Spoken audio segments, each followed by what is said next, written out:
Rockinitis.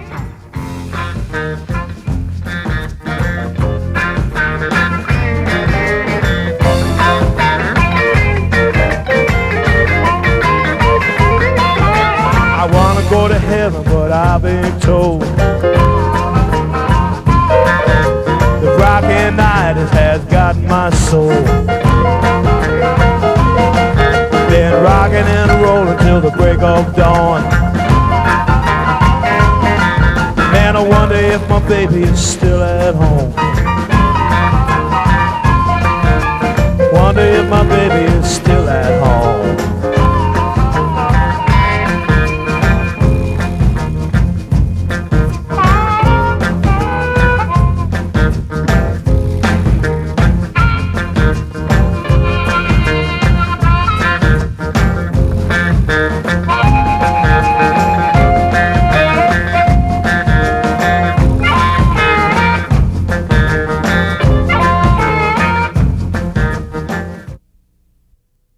We're doing a show now on near-death experiences and playing music that kind of goes with our brush with the Grim Reaper.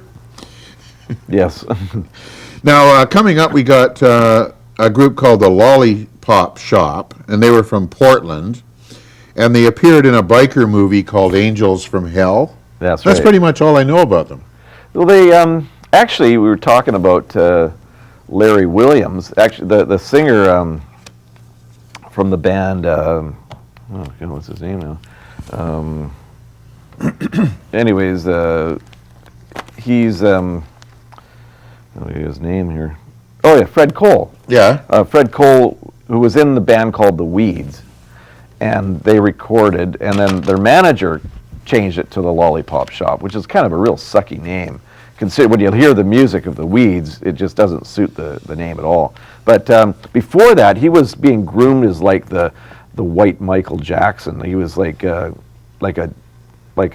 almost like a child prodigy as far as music was concerned. And he roomed with Larry Williams in Las Vegas. Oh, really? Yeah. Okay. And was part of this little kind of a music review thing there. And so he was doing that, and then he became part of the Weeds, and then they became the Lollipop Shop. But he also, after that, he became, there was a band called Dead Moon and the Rats, and now they still tour with his wife Tootie. They tour as the Pierced Arrows, and my son's band has opened for them several times. So I've actually met and hung out with Fred Cole quite a bit over the last few years. Basically what you're saying, the Weeds and the Lollipop Shop are actually the same group. Same band, yeah. Okay. And who would ever change their, I mean, the Weeds, that's not a bad name. Yeah. The Lollipop Shop, though, that sucks. Yeah, as a manager, he thought it was commercial, yeah. Gee, the Weeds. Bubblegum music, yeah, let's exactly. get in on it. Absolutely, Yeah. Okay. What's the newest trend, and they went for that. And the band never liked it at all. Now, what has this got to do with a near-death experience, though? Oh, well, we were looking for songs that sort of had it, and I thought that the song, It's Your Time, which is one of their singles that they put out in like 1966. I thought, hey, it's your time, That's what happens, Okay. in life and in death. So I thought that would kind of sum up this near-death experience, which was, for me, was like you, it was drowning. And I guess I was quite young. I was like, I don't know, 6 years old or something. And it was at Disneyland. I went with my family to Disneyland, and we were staying in a hotel, and I couldn't swim. My dad couldn't swim, but he talked me into going down this slide at the swimming pool of the hotel. And I hit the bottom of the slide and went like right over his head into the middle of the pool, and he couldn't swim, and I went like right to the bottom. And just like you, I remember looking up and seeing like this sort of bright light. And the next thing I knew, like I guess I, just passed out or something, almost drowned. The next thing I know, I was laying on the side of the pool, gasping for air, and some lifeguard was, I guess giving me mouth to mouth. But yeah, it was real close because my dad couldn't rescue me because he couldn't swim. Wow. But yeah, anyways, it was I've always wondered about adults that can't swim. Yeah. Like, why is that? I mean, my mother made me go and take swimming lessons, after this incident. when I was like, well, as soon as we got back to Vancouver from the Okanagan. My dad did the same thing. Yeah, when I was like 6. And he made all of us in the family take swimming lessons, and mainly because he couldn't swim, and maybe it was from that incident too, Yeah. like that I almost drowned. It's essential. It's Yeah, it essential really is. to our adult lives to know how to swim. Oh, I yeah, think. totally. Yeah. But I guess I didn't really have. I guess I don't know. I don't know why people didn't. It's not uncommon for people our parents' age to not swim. Okay. But it's kind of unusual now if a person doesn't swim.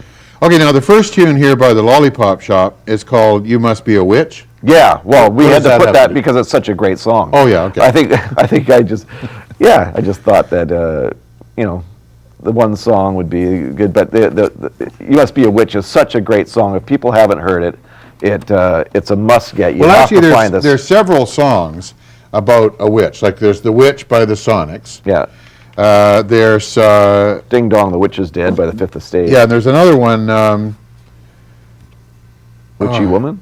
No, well, Witchy Woman. Yeah, there's another one though about a witch. I can't remember who. I forget now which it is. But there's another one and then there's this one here. "You Must Be a Witch." Yeah, this is like, for me, one of the best ones that there is.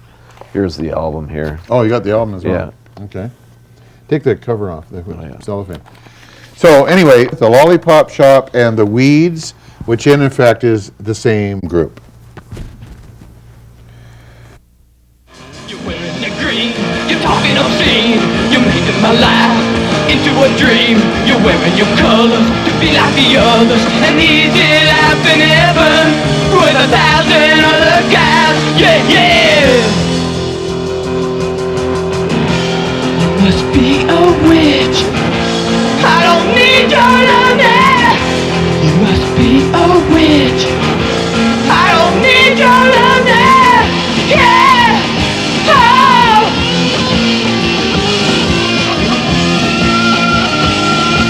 An easy life in heaven with 1,000 other guys. Yeah, yeah.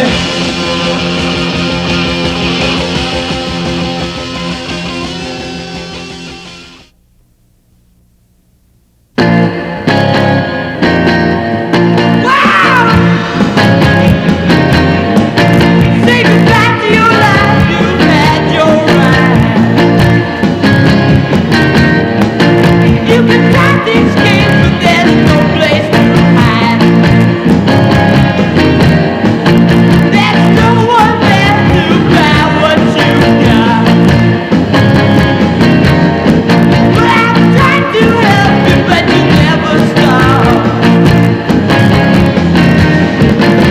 I'm not gonna help you catch your drift. Y'all bring love, I'm down right. I tried to help you, but you never quit. It's your time, it's your time, it's your time. Oh yeah.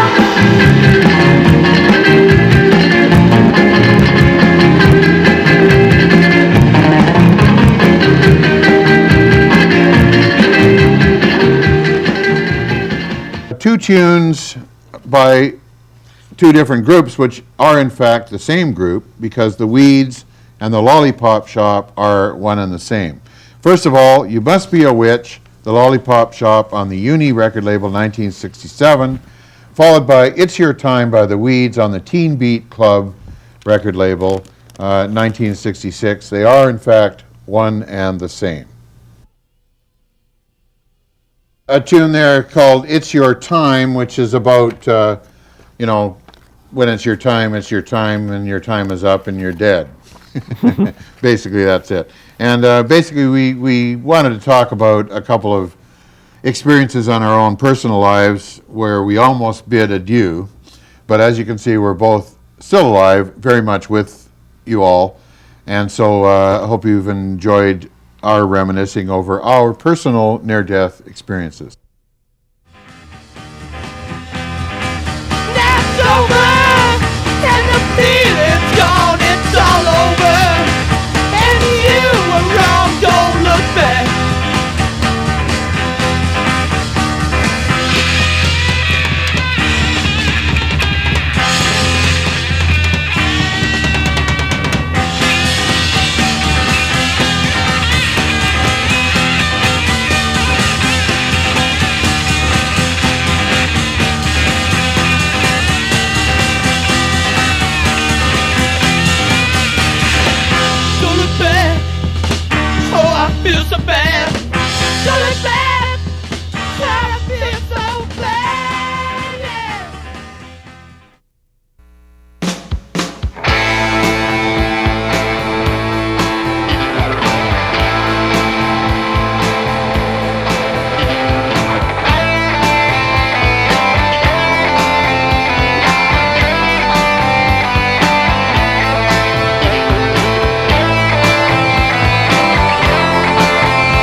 We're back to let you know we can really shake 'em down.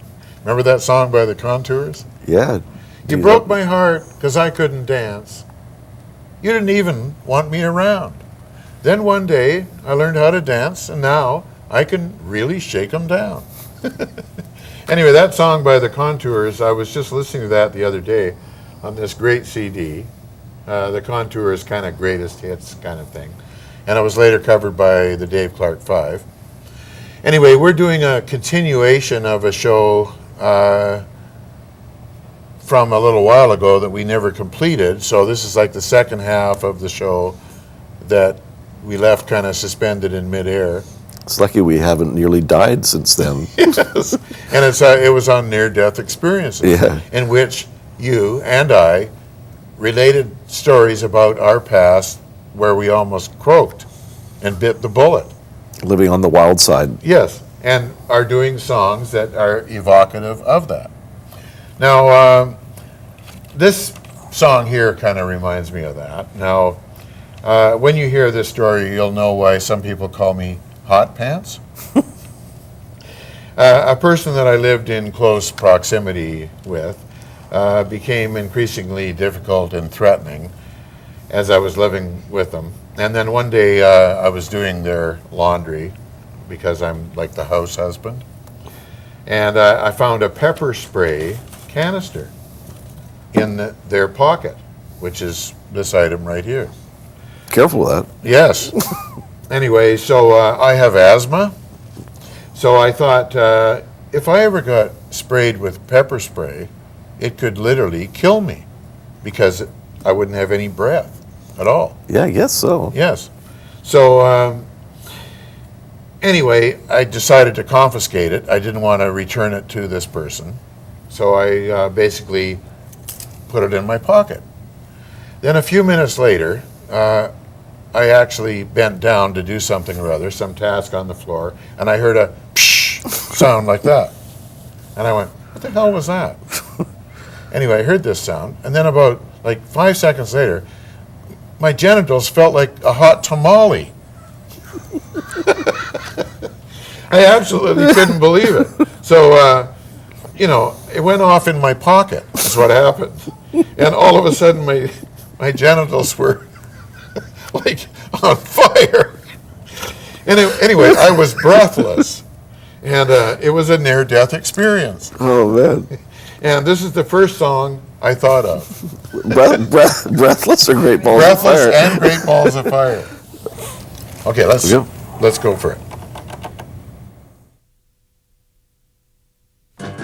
You shake my nerves and you rattle my brain. Too much of love drives a man insane. You broke my will, but what a thrill. Goodness gracious, great balls of fire. I let you love what I thought it was funny. You came along and woo, now honey, I've changed my mind. This love is fine. Goodness gracious, great balls of fire. Kisses, baby. Feels good. Hold me, baby. Well, I want to love you like I love a should. You're fine, so kind. Got to tell this world that you're mine. I chew my nails and then I twiddle my thumb. I'm real.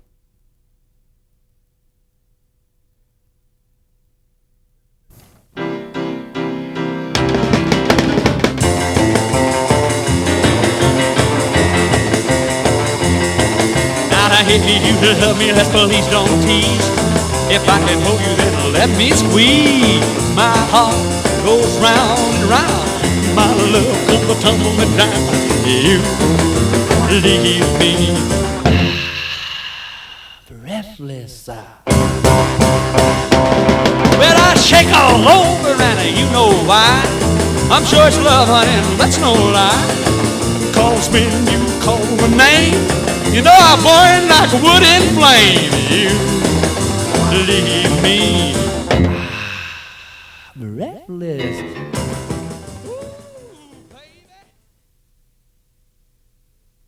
Jerry Lee Lewis's fourth 45, Breathless, and that's a follow-up to his third 45, Great Balls of Fire. Jerry Lee Lewis and his pumping piano, as it said on the original Sun record. Now, what is there left to say about Jerry Lee Lewis? Oh, man. I mean, the guy is like, several volumes of books just alone, And the best one I've read is the one by his wife/cousin, Okay. Myrna Lewis. It's one of those books that you just cannot put down. It's Well, she says, I remember seeing an interview with her, and she says, "No, I don't even want to be in the same room with that fool." yeah, it's sad. It's unbelievable. It's an amazing book, but the guy is an amazing talent, and he outlived everybody else at Sun Records, which is absolutely amazing. Yeah, and I mean, he's so bigger than life. Yeah. I mean, he was married 6 times. He's got 6 kids. Oh, yeah. Born in Faraday, Louisiana, 1935. Rolling Stone made him the number 24 of the 100 greatest rock artists of all time, which is quite an achievement. It really is, but he lived and breathed it. That's for sure. Anyway, this picture here kind of reminds me of my near-death experience that I was telling you about. When that pepper spray went off in my pocket and nailed me square. And also, a lot of people don't realize that Jerry Lewis's cousins are Mickey Gilley, who's a big artist, Mickey Gilley, in his own right, and Jimmy Swaggart, the preacher, the disgraced and deposed preacher. And he guilted Jerry Lee out his whole life. Okay. And trying to get money for the church and all that Yeah, stuff. and anyway, ended up being like a total hypocrite. Absolutely. I mean, Jerry Lee at least admits he was a total, I can't even say the word, Yeah. And Yes. and it all came true. Yeah. And anyway, a lot of people don't realize that Linda Gale Lewis is his sister, and also Carl McVoy, who was another artist on the Sun record label. They don't realize that was Jerry Lee Lewis's cousin. Oh, I didn't know as that. well. The whole family is basically Wow. musical to That's some crazy. degree. Anyway, continuing along on our saga of near-death experiences, this next story I have concerns my old-time cousin, Colin. I mean, we were a couple of, I don't know what you call it, basically troublemakers. Mm-hmm. And he goaded me and got me to do all kinds of things I should never have done, because I guess I enjoyed the challenge of doing it. So anyway, we went to the Dunbar Bush, which is now called Pacific Spirit Park. Oh, yeah. In our lofty, politically correct method of doing things these days. But it used to be called the Dunbar Bush. So we went up there and rented a motor scooter, or motorbike. And so he was riding and I'm sitting behind him. Now, neither one of us knew how to ride a motorcycle. And he was like 14 years old, and so was I. So I got on the back, he got on the front, he's riding it. So anyway, we were bombing along, so I said, "Oh, there's a really cool trail up ahead here." We're going along the main gravel road. So I said, "When we get to the trail, I'll yell at you, and you can go up the trail, and we'll go through the bush." "Okay," he says. So we're going along, and then I've got a hold of him. I'm on the back of the motorbike. He's on the front. So I go, "There it is!" So he slams on the front brakes, but not the rear brakes. So he slams on the front brakes lock, the rear wheel keeps going. So the whole bike tipped like this. I went flying right over his head, but as I'm flying over his head, I grabbed a hold of him by his shirt and lifted him as well, and we went sailing through the air and landed on the gravel about 20 feet in front of the bike. And I rode him like a surfboard right up the gravel road for about 10 feet. Have you ever seen Pee-wee's Big Adventure? Is it like that? Kind of like that. He flies off the bike. Anyway, I still got the scars on my elbows. If you look at my elbows really closely, you can still see the scars there. See that? Yeah. Yeah. Anyway, I still got scars on my elbow from riding them like a surfboard up the gravel road. Anyway, because we both weren't dead, we thought that was so thrilling that we weren't dead that we went into hysterics, and we were laughing hysterically. So this guy's walking his dog, and he walks by us, and he just he just kind of looks at us like this, and we're laughing hysterically. So because we're laughing, I guess he thought, I guess they're all right. Anyway, I looked at my cousin. His entire shirt was burned off. And all the front of his pants were all burned off, right down to the knee. And he was completely covered with blood. Oh, my God. And we laughed about it. Anyway, that was a near-death experience. Oh, yeah, that's for sure. And let's think about that when we listen to this.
Anyway, that's our tale of woe, our near-death experiences.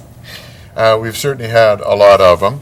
Davy Allen, a great group. This album here I quite like. It's psychedelic sounds, but he changes the spelling of it and changes it to psychedelics, yeah. And a great shot of him on the back there.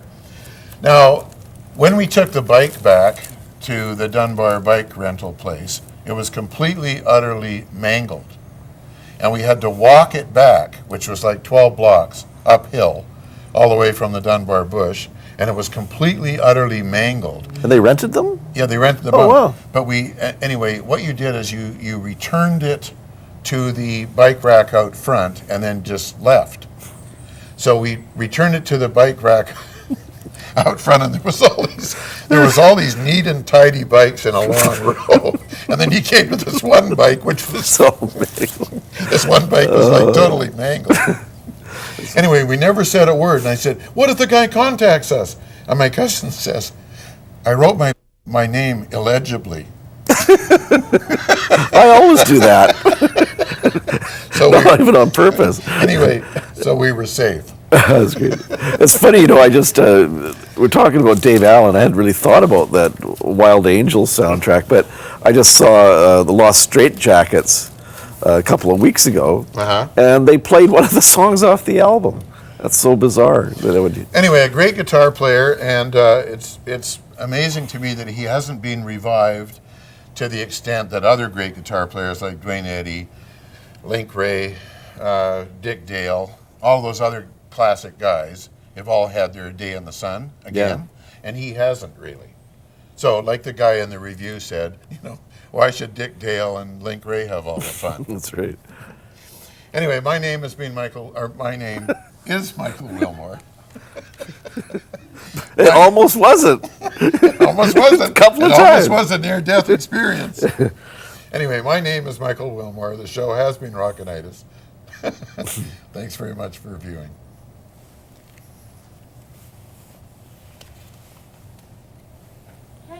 You crazy boys.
Rockinitis.